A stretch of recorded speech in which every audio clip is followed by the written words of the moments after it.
Bismillahirrahmanirrahim. Assalamualaikum warahmatullahi wabarakatuh. Apa kabar Ananda sekalian? Semoga senantiasa selalu dalam lindungan Allah. Udin apa kabar? Oh, Udin baik-baik saja Bunda. Alhamdulillah.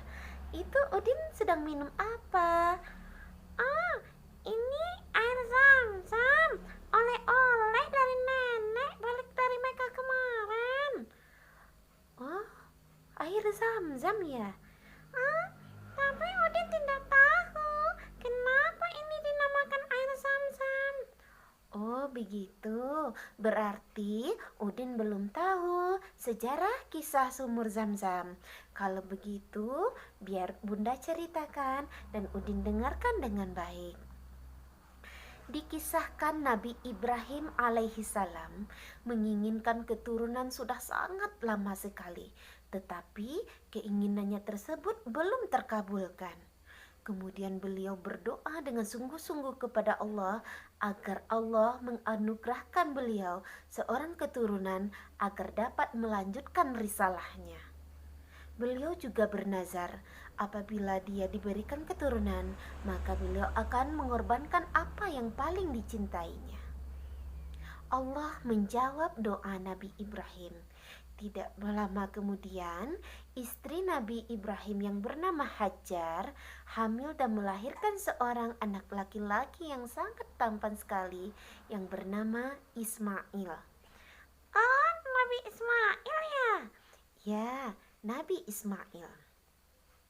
Sesuai dengan nazar yang telah diucapkan oleh Nabi Ibrahim, maka Allah memerintahkan kepada Nabi Ibrahim agar mengantarkan anaknya dan istrinya ke suatu tempat yang telah ditetapkan oleh Allah. Melalui pesan yang disampaikan oleh Jibril, Nabi Ibrahim diminta menyiapkan seekor unta dan membawa perbekalan secukupnya agar perjalanan bisa dilanjutkan segera. Kemudian pada pagi harinya, Nabi Ibrahim beserta anak dan istrinya berangkat menuju suatu tempat yang telah ditentukan. Jibril berpesan bahwasanya Nabi Ibrahim harus meninggalkan anak dan istrinya di tempat di mana nanti untanya berhenti. Dalam perjalanan, unta itu berjalan dengan cepat sekali. Tidak sama dengan unta kebanyakan. Ketika melewati sebuah kebun kurma yang subur, Nabi Ibrahim berusaha untuk menarik talinya agar unta tersebut berhenti. Akan tetapi, unta tersebut tidak mau berhenti dan terus berjalan. Hingga sampai di sebuah lembah yang gersang dan luas sekali. Ketika telah sampai di lembah tersebut, unta ini berhenti dan Nabi Ibrahim turun. Dia berkata di dalam hatinya, apakah ini tempat yang dipilihkan oleh Allah agar dia meninggalkan anak dan istrinya?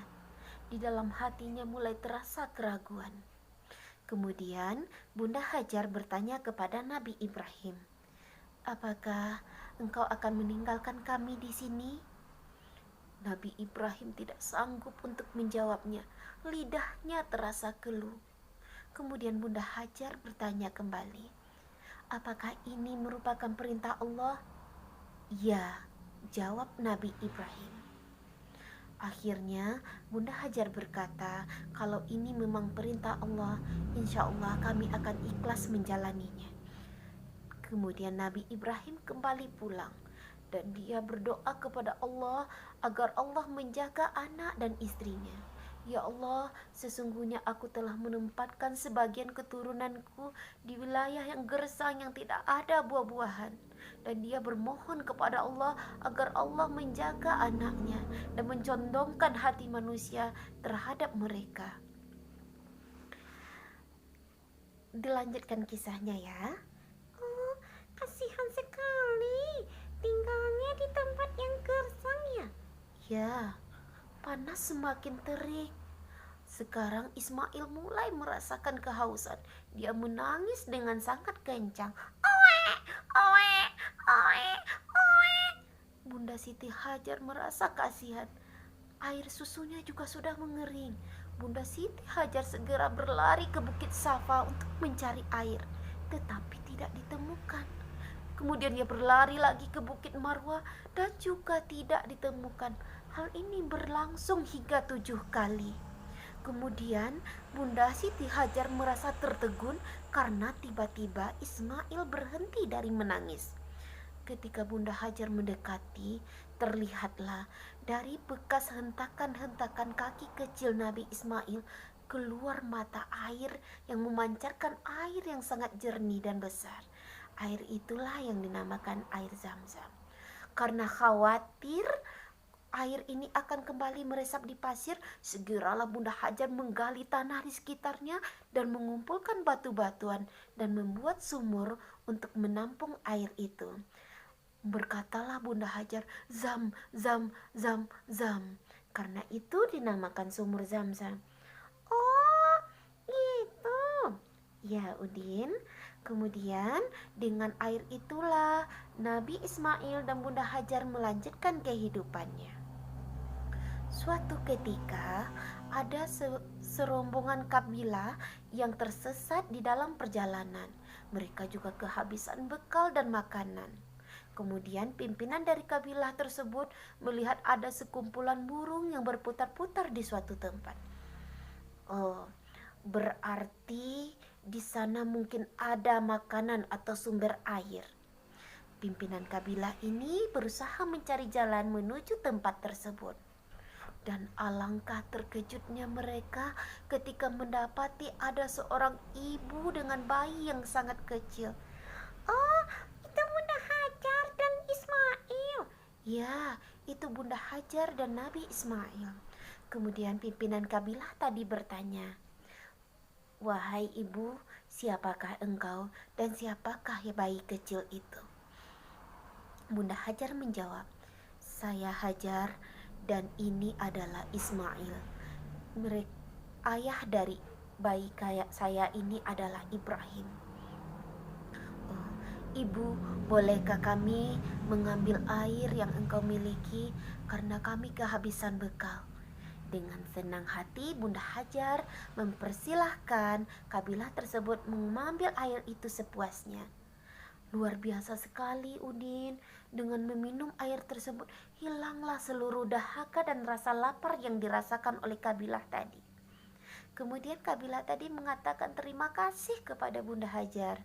Dan kemudian mereka juga memohon, bolehkah mereka membawa keturunannya ke sana karena di sana ada sumber air yang dapat digunakan untuk melanjutkan kehidupan. Bunda Hajar mempersilahkan suku kabilah Jurhum tersebut membawa sanak saudaranya ke sana. Maka menjadi ramailah tempat yang tadi. Suatu ketika Nabi Ibrahim datang untuk mengunjungi Ismail dan Bunda Hajar. Dari jauh dia terlihat, ternyata tempat anak dan istrinya ditinggalkan kemarin sekarang sudah ramai. Dan dia bersyukur kepada Allah karena Allah telah menjaga anak dan istrinya. Sejak adanya sumur Zam-Zam, kehidupan di sana menjadi lebih makmur. Seperti itulah Udin. Oh, airnya sampai sekarang masih ada ya Bunda ya? Ya, itulah mukjizatnya. Luar biasa, airnya terus mengalir dan jemaah haji yang berkunjung ke sana dapat menikmati air tersebut. Termasuk Udin. Ini air Zam-Zam yang dibawakan oleh-oleh untuk Udin ya dari nenek. Iya, besok Udin mau ke sana langsung meminumnya. Insya Allah, mari kita berdoa kepada Allah. Semoga kita diberi kesempatan untuk bisa datang berkunjung ke sana. Itulah kisah sumur Zam-Zam. Semoga dapat menjadi pelajaran bagi kita bahwa apabila kita menyerahkan ketakwaan kita dan ketaatan kita kepada Allah, insya Allah Allah akan selalu menjaga kita. Demikianlah anak-anak. Sampai jumpa lagi ya. Assalamualaikum warahmatullahi wabarakatuh.